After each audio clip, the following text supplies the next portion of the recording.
Hey there everyone, this is Seb and welcome back to Let's All Play in the Battle of Olympus. I actually did some more grinding and got us 20 salamander skins. Yay! And if you remember, they can actually be found over here in the salamander pit. And hey, look at that, one actually dropped. Now we've got one extra one. Just for kicks. I actually grinded up some more olives as well because, well, guess what? We need some more payment for the gods. Those salamander skins, as we now know, are to be exchanged for a salamander skin shield that is to be made by Circe, the witch over in Crete. But that's for a while longer because, yeah, it's later on. First we need to talk to Keleos, now we can identify ourselves. Ah, Xenos. The nymph has gone to the garden of the Hesperides. Take this key and go after her.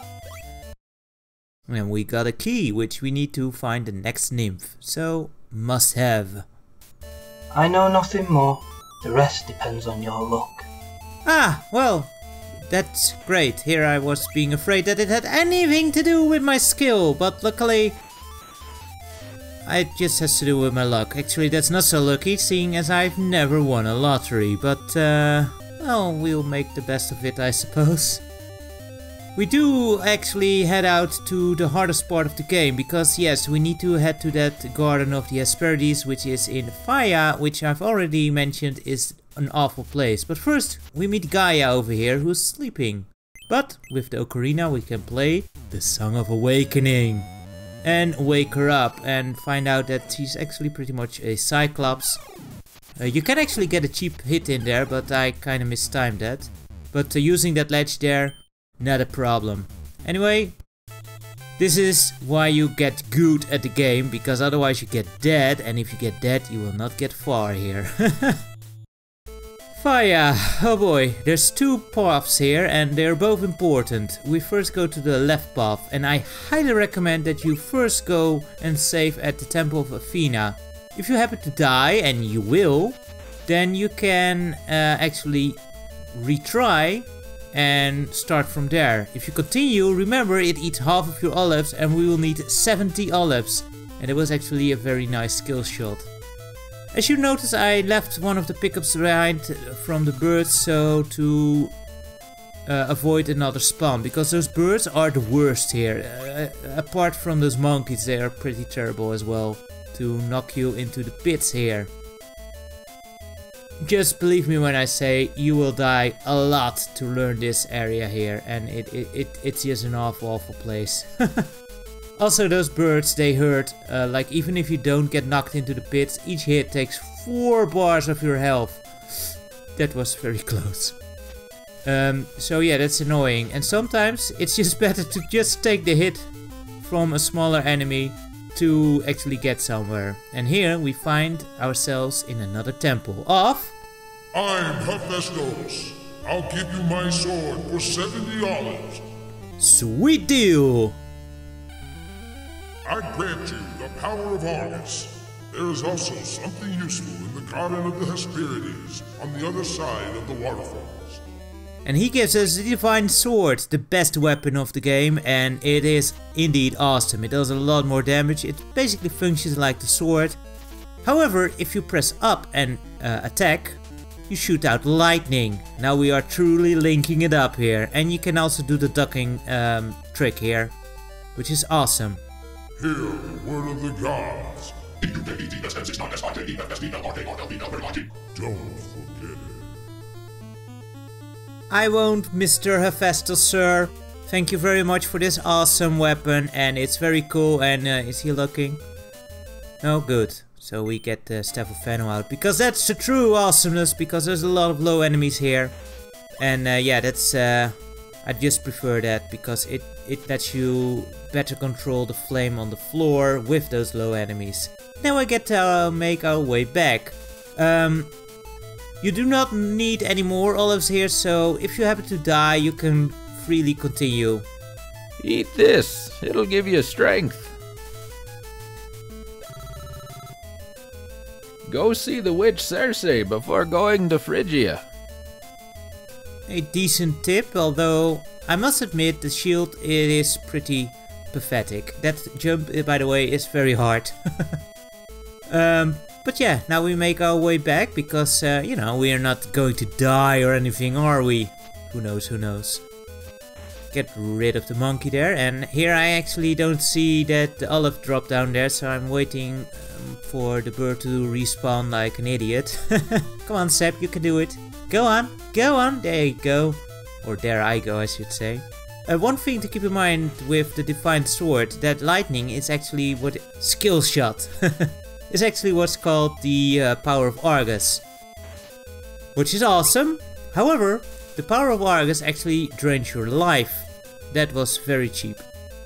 It takes 1 bar of your life each time you use it. The power of, or the bracelet of power, can't say the power bracelet, or that's copyright infringement I suppose. But yeah, the bracelet of power actually cancels that out, so that's another reason why you want to go to Ares before going here. It makes Divine Swords that much more useful. And yes, the power of Argus can actually kill you. This Monument of the Sun actually brings you back to Laconia. Luckily, we do not have to go there anymore because that place sucks. A lot of places suck in this game. Not as bad as this one, but you know, they're there. You can use the stairs to kind of position yourself for a right smacking of those annoying low enemies like so. Another huge reason to go to Hephaestus, the god of fire and metalworking, and basically the blacksmith of the gods, to go after Ares. I kind of mixed that up. Have you come looking for the golden apple? It's being guarded by Ladon, a huge dragon. Awesome, another dragon thing, and that actually makes sense in a mythological sense as well. But yeah, why you want to go to Ares before going to Hephaestus is that the enemies take 1 hit now.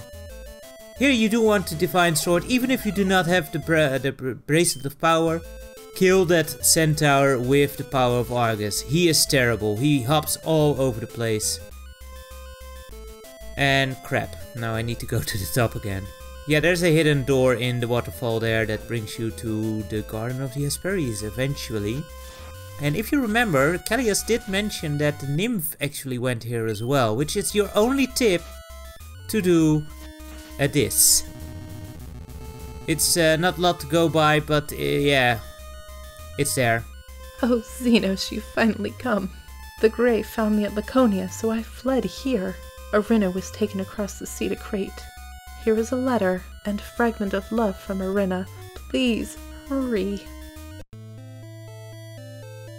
Beloved Xenos, I love you so much. I'll never belong to Hades, and I know that you'll come to save me.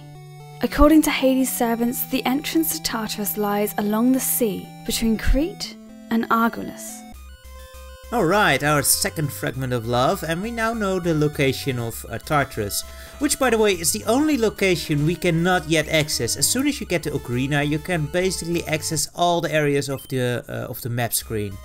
But Tartarus, not yet, we will need the third fragment here.